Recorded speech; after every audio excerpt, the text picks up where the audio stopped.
Bonjour, bienvenue sur cette vidéo qui représente le deuxième module de la formation que je vous propose sur l'utilisation des bibliothèques ADO et ADOX d'accès aux données.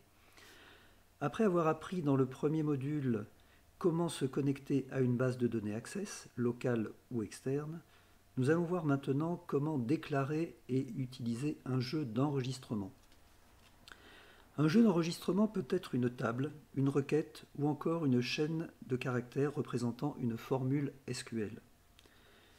Les exemples suivants vont nous apprendre à nous déplacer dans les enregistrements et lire ces enregistrements. Bonne formation. Voyons tout d'abord la table sur laquelle nous allons nous appuyer pour cette nouvelle leçon. Il s'agit ici de la table client que je vais ouvrir en mode feuille de données. On voit ici que cette table comporte 14 enregistrements, qu'elle a un certain nombre de champs avec un code client, donc le nom, le prénom, l'adresse, le code postal et la ville. Eh bien, passons immédiatement à la pratique. Dans le module d'accès aux données, on voit ici les procédures que nous avions écrites précédemment, dans le module précédent. Eh bien, nous allons poursuivre cette fois avec l'accès aux informations, en commençant par une première procédure que nous allons nommer lecture. Sub, lecture, je valide, il n'y a pas de paramètres. Et nous allons, pour commencer, récupérer le code de la procédure base courante, puisqu'il s'agit de se connecter ici à la base sur laquelle nous sommes positionnés. Un copier-coller.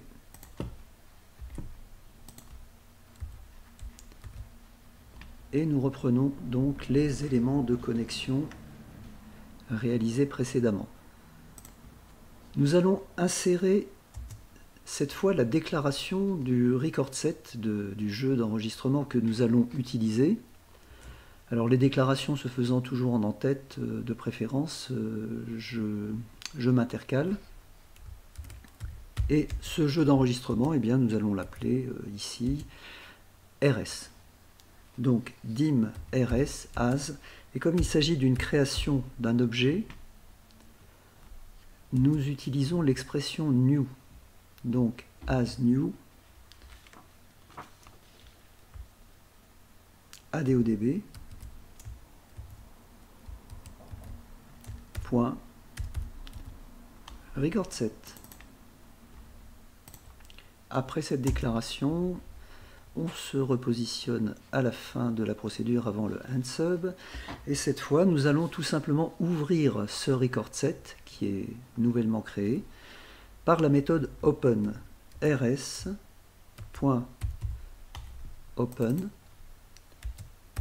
à laquelle nous allons préciser le nom de la table concernée qui est la table client, virgule, premier paramètre, la connexion, celle que nous avons établie ici, donc c'est-à-dire CNX local, virgule, et là nous allons préciser d'autres paramètres qu'on expliquera un peu plus tard. Pour l'instant, je vais préciser AD OpenKset et AdLock Optimistic, comme ceci. Donc on reviendra sur ces termes tout prochainement. À partir de là, eh bien, nous avons la possibilité de nous déplacer dans les enregistrements, puisque le jeu d'enregistrement qui pointe sur la table client est maintenant ouvert. Et comment se déplace-t-on dans le jeu d'enregistrement? Eh bien, avec des méthodes associées à l'objet record set que sont move first, pour se positionner sur le premier enregistrement, move next pour le suivant, move last pour le dernier, move previous pour le précédent. Alors commençons par nous positionner sur le premier enregistrement. Move first. Alors il faut savoir que si la table était vide, cet ordre générerait une erreur. Donc on verra ultérieurement comment gérer ce problème, puisqu'évidemment il n'y a pas d'enregistrement si la table est vide. Si la table comporte des informations, l'élément move first dès le départ n'est pas forcément nécessaire, puisque par défaut le système se positionne automatiquement sur le premier. Bon, là nous le précisons tout de même, ça n'a pas d'incidence. Et après nous être positionnés sur le premier enregistrement, eh bien, nous allons faire en sorte d'afficher des informations de cette table dans la fenêtre d'exécution ci-dessous. Eh bien, pour afficher, nous allons utiliser la méthode print de l'objet debug, debug.print, et comment afficher le contenu de notre table. Vous vous souvenez que nous avons des champs nom, prénom, adresse, code postal, ville. Nous allons afficher le nom et le prénom. Donc debug.print, rs, donc notre record set, et entre parenthèses et entre guillemets, nous précisons le premier champ et la propriété value. Donc c'est la valeur du champ, qui est en fait la propriété par défaut. On pourrait très bien écrire rs nom et c'est tout. Bon, pour faire les choses bien, on précise tout de même value. Et pour afficher à la suite le prénom, nous allons faire de la concaténation, donc avec le caractère et commercial. On va placer un espace, à nouveau et commercial, et cette fois, nous appelons le prénom, le champ prénom, comme ceci, donc toujours entre parenthèses et entre guillemets, point value, comme ceci. Donc là, nous allons afficher dans la fenêtre d'exécution.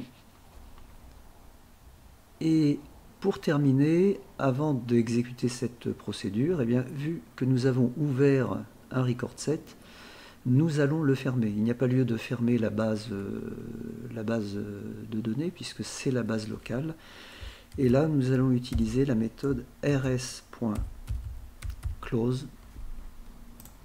de l'objet record set. Passons tout de suite à l'exécution. Il n'y a pas de paramètres, donc je me positionne dans la procédure et je clique sur exécuter ou la touche F5. Et nous avons ici le premier élément, le nom et le prénom du premier enregistrement de la table client. Avant de poursuivre, je vais revenir sur les paramètres de la méthode open de l'objet recordSet que nous avons ici, à savoir add_open_keyset, add_lock_optimistic. Il y en a d'autres, et bien nous allons voir ça de plus près immédiatement. Ces paramètres de la méthode open de l'objet recordSet sont appelés curseurs. Il faut savoir que l'intérêt des curseurs se situe lors de l'utilisation de l'application en réseau en mode multi-utilisateur, avec donc des accès concurrents. En effet, le curseur add_open_dynamic, que nous avons ici en tête, permet de voir les enregistrements qui sont en cours de modification par un autre utilisateur, c'est-à-dire mise à jour, suppression, ajout. Dans ce cas, un problème pourrait survenir si votre procédure a pour objectif d'effectuer elle-même une mise à jour, ce qui provoquerait une erreur si l'enregistrement concerné est toujours verrouillé. Il serait donc impératif à ce moment-là de mettre en place une gestion des erreurs dans le code VBA. Le curseur add_open_keyset ci-dessous est plus sécurisant car il ne prend pas en compte les enregistrements que d'autres utilisateurs ajoutent ou ont supprimés. Le curseur add_open_static, quant à lui, crée un jeu de données en lecture seule et sera à privilégier s'il s'agit uniquement de consultation.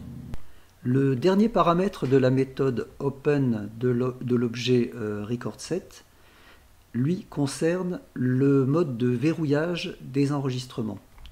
On trouve donc un tableau ici qui précise les différentes constantes de verrouillage des enregistrements. Le verrouillage optimiste add_lock optimistic ne verrouille l'enregistrement que si vous appelez la méthode de mise à jour que nous verrons dans une prochaine leçon. Le verrouillage Adlock pessimistique, lui, verrouille l'enregistrement complet en cours d'utilisation pour garantir la réussite d'une éventuelle mise à jour. Et enfin, le dernier mode de verrouillage, Adlock Read Only, comme son nom l'indique, eh bien, verrouille les enregistrements en lecture seule. Donc ce sera utilisé dans le cas où vous n'aurez aucune mise à jour ni aucune suppression, lorsqu'il s'agira simplement de consultation.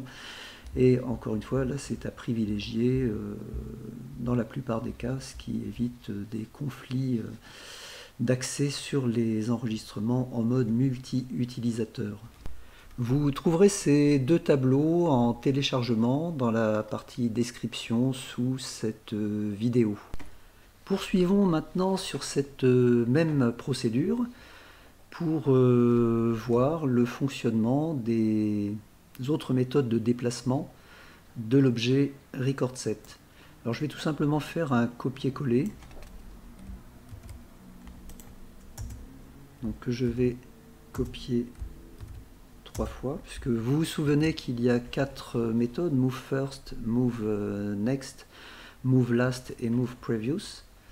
Donc là, nous avons déjà affiché le premier enregistrement. On va demander l'affichage du suivant. Donc ici, Move Next. Ensuite, on va se positionner sur le dernier enregistrement et demander l'affichage.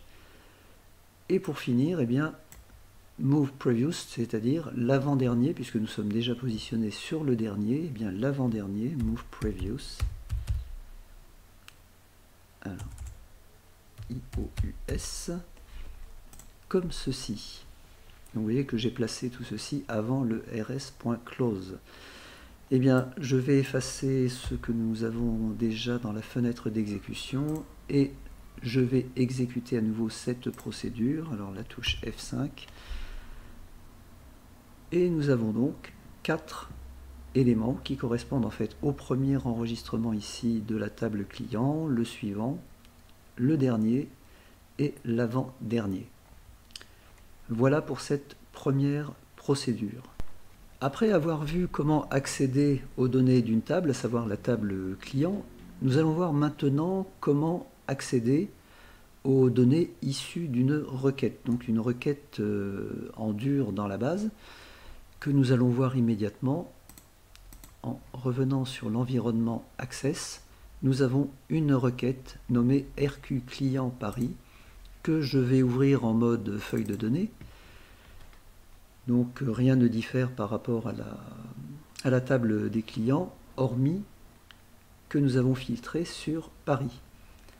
Si j'ouvre cette requête en mode création, eh bien, on voit ici effectivement que le champ ville, eh bien, nous avons placé un critère Paris, tout simplement. Maintenant, revenons au niveau du module.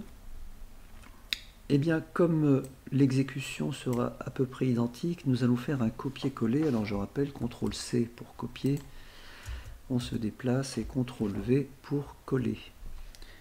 Alors, nous allons évidemment lui donner un autre nom. Lecture RQ pour requête, donc comment lire une requête. En lieu et place de la table client, eh bien, nous allons donner le nom de la requête RQ, vous vous souvenez, client Paris. Alors il faut savoir que dans la mesure où il y a des espaces dans le nom, eh bien, il convient de placer des crochets comme ceci. Donc on ouvre les guillemets, on ouvre les crochets, le nom de la requête, on ferme les crochets et on ferme les guillemets. Pour le reste, eh bien, c'est strictement la même chose. Puisque nous avons ouvert le jeu d'enregistrement, eh bien, nous pouvons nous déplacer de la même façon. Alors là, je vais effacer ce qui a été fait précédemment. On termine toujours par rs.close. Et je vais exécuter cette nouvelle procédure, lecture RQ. Et là, nous avons donc le premier enregistrement de cette requête, qui est toujours Bastre-Jo. Le suivant, le dernier et le précédent avant le dernier. Nous avons ici uniquement les clients qui habitent Paris. Nous allons voir maintenant une dernière méthode permettant d'accéder à un jeu d'enregistrement. Alors cette fois, supposons que la requête que nous avons vue n'existe pas en dur dans la base. Eh bien, il serait malgré tout possible de créer un jeu d'enregistrement qui ne traite que les clients habitant Paris ou autres communes éventuellement. Donc c'est tout l'intérêt, c'est là qu'on peut créer à ce moment-là une requête à la volée directement dans le code. Alors comment procéder? Eh bien, encore une fois, nous allons effectuer un copier-coller pour nous éviter d'avoir à retaper toutes ces choses.